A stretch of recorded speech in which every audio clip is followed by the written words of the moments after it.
એક આપણા સમાજની દીકરી એક ઠાકોર કોળીના સમાજના છોકરા લગ્ન કરી લે? ભય લાગે, કલંક લાગે. સાધુ ને બ્રાહ્મણ તમારું કુળ હોય, સાધુ કુળ હોય, બ્રાહ્મણ કુળ હોય, એ તમે એક કુળના સંતાન છો, જરૂર કરી શકાય. પણ જે કુળમાં કોઈ સારો વિચાર નથી, જે કુળમાં કોઈ સંસ્કાર નથી, એવા કુળના યુવાન હારે લગ્ન કરે, એવા કુળની યુવતી હારે લગ્ન કરે. તમે થોડોક વિચાર કરજો કે તમે જે કુળમાં જન્મા છો, તમારામાં જે લોહી ઉતર્યું છે, એ લોહી કોઈ નીચ કુળની સ્ત્રી હારે લગ્ન કરો અને એનું સંતાન થાય, એમાં શું હોય? આપણા સમાજમાં કહેવત છે, નાતે મરવું, નાતે વરવું, નાતે તરવું. વાલા, નાતથી મોટું કોઈ નથી. વણશંકર પ્રજાનો અર્થ થાય નીચ કુળમાં જન્મેલા સંતાન, નીચ કુળની કન્યાથી જન્મેલા સંતાન, નીચ પરિવારથી જન્મેલા સંતાન. આ વાત જય ગિરનારી મિત્રો, આજે સમગ્ર ગુજરાતમાં કોળી અને ઠાકોર સમાજમાં જે રોષ છે, એ કથાકાર પૂજ્ય રાજુ બાપુએ જે વચનો સમાજ વિશે કીધા છે, એ બાબતે હું મહામંડલેશ્વર સ્વામી ઋષિ ભારતી બાપુ, ભારતી આશ્રમ સરખેજથી વ્યક્તિગત રીતે રાજુ બાપુના વચનને હું વખોડું છું. વહાલા ગુજરાતીઓ, આપણા સમસ્ત સનાતન ધર્મની 125 કરોડ વસ્તીમાંથી 26 કરોડ જેટલી વસ્તી સમગ્ર ભારતમાં કોળી ઠાકોર સમાજ ધરાવે છે. અને રહી વાત ગુજરાતની, તો ગુજરાતમાં 40% અને 2.5 કરોડનું પોપ્યુલેશન, 1.5 કરોડનું વોટિંગ અને 80 લાખ જેટલા ઘર ધરાવે છે કોળી ઠાકોર સમાજ. ત્યારે કથાકાર તરીકે રાજુ બાપુને એક ખ્યાલ હોવો જોઈએ કે આ સમાજની તાકાત શું રહેલી છે.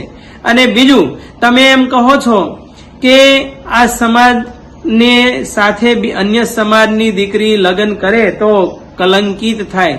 તો રાજુ બાપુને મારે એટલું કહેવું છે કે તમે વેદો, ઉપનિષદો, પુરાણો બધાએ ખોલીને જુઓ કે તમારી બુદ્ધિ આટલી છીછરી કેમ થઈ છે. વૈદિક પરંપરા પ્રમાણે કોળી અને ઠાકોર સમાજ ક્ષત્રિય વંશ પરંપરામાંથી આવે છે. માંધાતા મહારાજ એક ક્ષત્રિય પરંપરામાંથી આવે છે. એટલે કદાચ આપને વ્યક્તિગત રીતે ડિબેટ કરવી હોય તો ડિબેટના જવાબ પણ સમસ્ત કોળી સમાજના ભાઈ બહેનો અને યુવાનો પાસેના છે. એટલે ક્યારેય પણ કોઈ પણ કથાકાર હોય, સાહિત્યકાર હોય, કોઈ પણ જ્ઞાતિને નીચી દેખાડવાનો પ્રયાસ ક્યારેય ન કરવો જોઈએ. પોતાની દક્ષિણા અન્ય સમાજમાંથી આવતી હોય તો બીજા સમાજને ક્યારેય નીચો દેખાડવાનો પ્રયાસ ન કરાય. અને ઉપનિષદમાં, વેદોમાં તમે જુઓ, જન્મના જાય તે શુદ્રઃ સંસ્કારાત દ્વિજ મુચ્યતે. આ વાતનો આપને ખ્યાલ હોવો જોઈએ કે જન્મથી બધા શુદ્ર જ હોય છે, બાકી પોતાના કર્માનુસાર એ ઊંચ કે નીચ ગણાતા હોય છે. બાકી જાતિ પાતિ ઉપર ક્યારેય આવા નિવેદનો ન કરવા જોઈએ. મારી એક સંત તરીકે આપને વિનંતી છે, અને આપને એક ભવિષ્યમાં કોઈ પણ સમાજ વિશે આવી ટીકા ટિપ્પણી ન કરવા માટેનો આપને હું પણ વ્યક્તિગત રીતે આદેશ કરું છું. નહીતર ભવિષ્યમાં જો સમસ્ત કોળી અને ઠાકોર સમાજ આંદોલન કરશે તો આ ગુજરાતમાં શું પરિસ્થિતિ થશે આપને ખ્યાલ હોવો જોઈએ. અને જેટલા પણ સંતો થયા ભારતમાં કે ગુજરાતમાં, એ બધાએ સંતોએ ભજનોમાં ગાયું છે. આપ કથાકાર તરીકે ક્યારેક એ પદોનું વાંચન પણ કરો કે જાતિ રે પાતી નહીં હરિકેરા દેશમાં અને કાઢવો વરણનો વિકાર રે. શંકરાચાર્ય પણ એમ કહે છે, ન મે જાતિ ભેદઃ ન લિંગ ભેદઃ ચિદાનંદ રૂપઃ શિવોહમ શિવોહમ. આ વાતને આપ કેમ ભૂલી રહ્યા છો? એટલે એક પોતે જ્યારે આત્માની ભૂમિકાએથી કથા કરતા હોય ત્યારે આ વાત કોઈ દી આવતી જ નથી. એટલે મને એમ લાગે છે કે આપ કથાકાર તરીકે આપની છીછરી માનસિકતાના દર્શન કરાવ્યા છે. ભવિષ્યમાં ક્યારેય પણ આવું ન થાય એનો ખાસ તકેદારી રાખજો. અને બીજું કે ઉના તાલુકાના સમસ્ત કોળી સમાજના ભાઈઓએ જાગૃત થઈ અને રાજુ બાપુને ઉપર FRI કરી છે. એ બદલ સમસ્ત કોળી સમાજ ઠાકોર સમાજના ભાઈઓને ખૂબ અભિનંદન કે આવા જે અસામાજિક તત્વો કોઈ હોય તો એને તરત પાઠ ભણાવવાની તાકાત ધરાવી રહ્યા છે. એની અસર આજે સમગ્ર ગુજરાતના કોળી ઠાકોર સમાજના ભાઈઓ ઉપર થઈ રહી છે. એની પીડા શું હોય છે આપને ખબર હોવી જોઈએ. અને એ ગીતામાં જે કીધું છે આપ કથામાં વાંચતા દેશો કે કર્મનો સિદ્ધાંત છે એ સનાતન છે કે અવશ્યમેવ ભોક્તવ્યમ કૃતમ કર્મ શુભા શુભમ ના ભુક્તમ ક્ષીયતે કર્મ કલ્પ કોટી શતેરપી. તો એ કર્મના સિદ્ધાંતને પણ યાદ રાખજો. એનો બદલો સમસ્ત કોળીને ઠાકોર સમાજ ન લે તો પછી આપને પરિણામ ભોગવવું પડશે. જી ઠાકોર સમાજની જય માતાજી, સમગ્ર ગુજરાતના કોળી સમાજની જય વેલનાથ, જય દ્વારકા. આજે ઉનાની અંદર શિવ કથામાં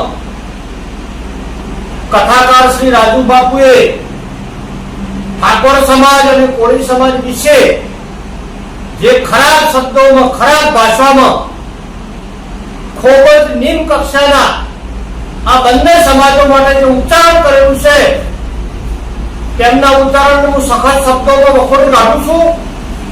અને સંત જોડે તો અપેક્ષા એવી હોય કે સર્વ સમાજને ભાઈચારાની ભાવના હોય, સર્વ સમાજને સારો સંદેશો આવે, સર્વ સમાજને વ્યસન મુક્તિનો સંદેશો આવે, સમાજને કોઈ જાતિ ધર્મ ના હોય, કોઈ સમાજ ના હોય.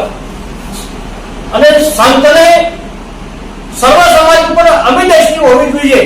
પરંતુ આ કથાકાર રાજુ બાપુને સાંભળ્યા પછી મને એવું લાગે છે કે ખરેખર આ ડુપ્લિકેટ સંત છે, સંત કહેવાના લાયક નથી. અને આવા ખરાબ શબ્દો બોલી અને પાછળથી માફી માંગી છે. એટલે લાકડી છોડવી, લાફો છોડવો અને પછી માફી માંગવી, ખરેખર તમારો ગુનો માફી લાયક નથી. તમારે માફી જોઈતી હોય તો સમગ્ર ગુજરાતનો કોળી સમાજ, સમગ્ર ગુજરાતનો ક્ષત્રિય ઠાકોર સમાજ ને રૂબરૂમાં બે હાથ જોડી દોતમાં ખાડા લઈને માફી માંગવી પડશે. ઓના વિશે ઉગ્ર આંદોલન થશે, તમારી સામે બદલો લેવામાં આવશે. અને વર્તમાન સમયની અંદર કોઈ પણ સમાજ વિશે ઘસતું બોલવું, પછી માફી માંગવી લોકોને ફેશન થઈ ગઈ છે. પણ હવે ગુજરાતમાં ક્ષત્રિય સમાજ, કોળી સમાજ અને ઠાકોર સમાજને આ લોકોને સીધા કરવા માટે, ઓમના ટોપિયા તોડવા માટે હાથમાં તલવારો લેવાની જરૂર છે. એટલે સમગ્ર ગુજરાતનો કોળી સમાજ અને ઠાકોર સમાજ એક થઈ અને આ સંતને એમની શેતાની ભાષા જે વાપરી છે તેના અમે જડબાતો જવાબ આપવાનો છે. સૌને જય દ્વારકા. ઓમ નમઃ શિવાય. આજે વ્યાસપીઠના વક્તવ્યથી ઘણા બધા લોકોને બહુ મોટી ઠેસ પહોંચી છે. એમાં ખાસ કરી કોળી ઠાકોર સમાજને.